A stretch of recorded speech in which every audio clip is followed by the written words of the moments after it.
Velkommen tilbake til kanalen min. I dag tenker jeg å lage en ny hår- og sminkevideo til dere, som da inspirert av valentinsdagen.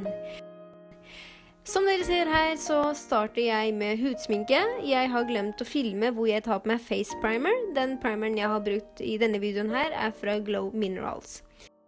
Etterpå så tar jeg på meg foundation med en fuktet beauty blender. Den foundation jeg bruker i denne videoen Lux fra Glow Minerals. Ettersom jeg glad i ekstra god dekk, så valgte jeg å gå over huden med 2 foundation-runder. For å dekke til de mørke ringene under øynene, så bruker jeg denne Under Eye Concealeren fra Glow Minerals. Den samme concealeren bruker jeg også til å highlighte deler av ansiktet med. For å unngå streker under øynene og ujevn foundation, så går jeg over foundationen min og concealeren med en setting powder fra Lux. Denne da en transparent pudder som også fra Glow Minerals. Til denne looken så velger jeg å bruke denne contour kitten fra Glow Minerals for å highlighte og konturere ansiktet.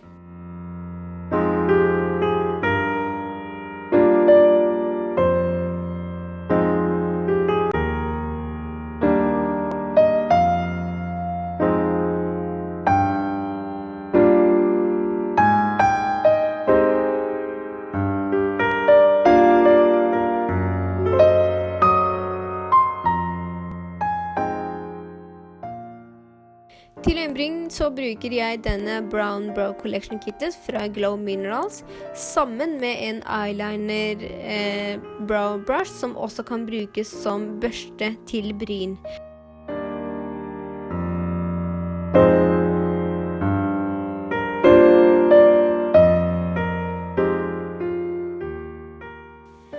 Ettersom jeg ikke skal gjøre noe heavy øyensminke i dag, så velger jeg å bruke samme contour kittet som jeg brukte i huden, og den blushen jeg kommer til å bruke senere på skyene som øyenskygge.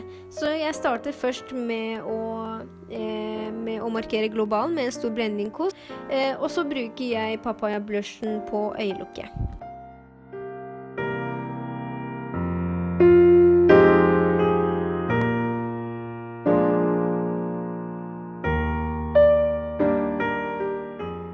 Litt ekstra markering i globalen, så bruker jeg den mørkeste skyggen i øyenbrynpalettet til Glow.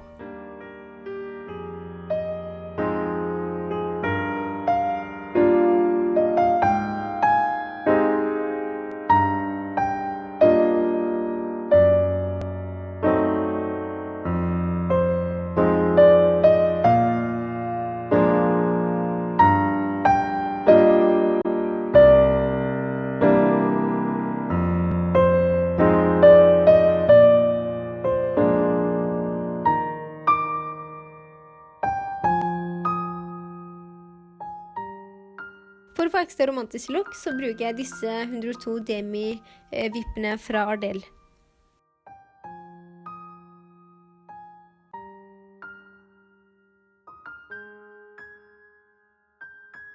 Nå som jeg ferdig med øyensminken, så går jeg tilbake til huden. Jeg starter først med å skyggelegge nesen med en contour kost fra Real Techniques. Så bruker jeg en brush for å highlighte skinnet med shimmer-highlighten i Glow kittet.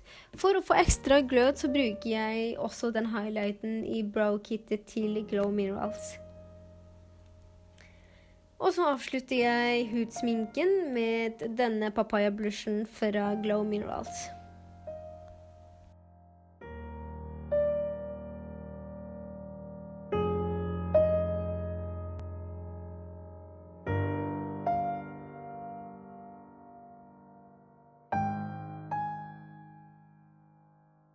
Ettersom dette en valentins-inspirert look, så vil jeg ha det så romantisk som mulig. Derfor så går jeg for noe veldig enkelt og romantisk på håret også.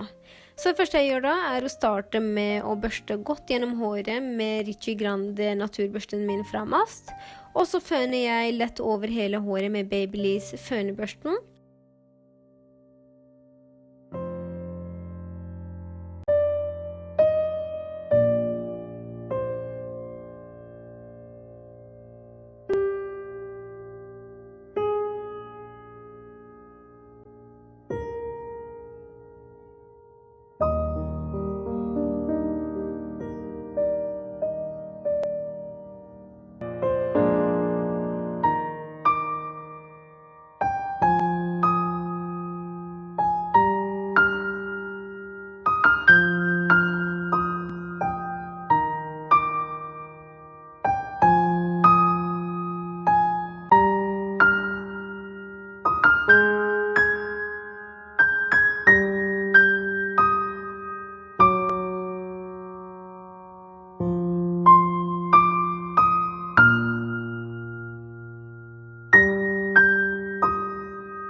Etter at jeg har fått satt opp håret, så avslutter jeg det hele med en runde hårspray, slik at håret holder seg hele kvelden. Da er jeg ferdig med både hår og sminken. Jeg håper virkelig at dere likte denne looken her. Og om du gjorde det, så håper jeg at du subscriber kanalen min og liker denne videoen. Om du har forslag til flere videoer, så må du gjerne kommentere under. Vi ses i min neste video. Ha det bra!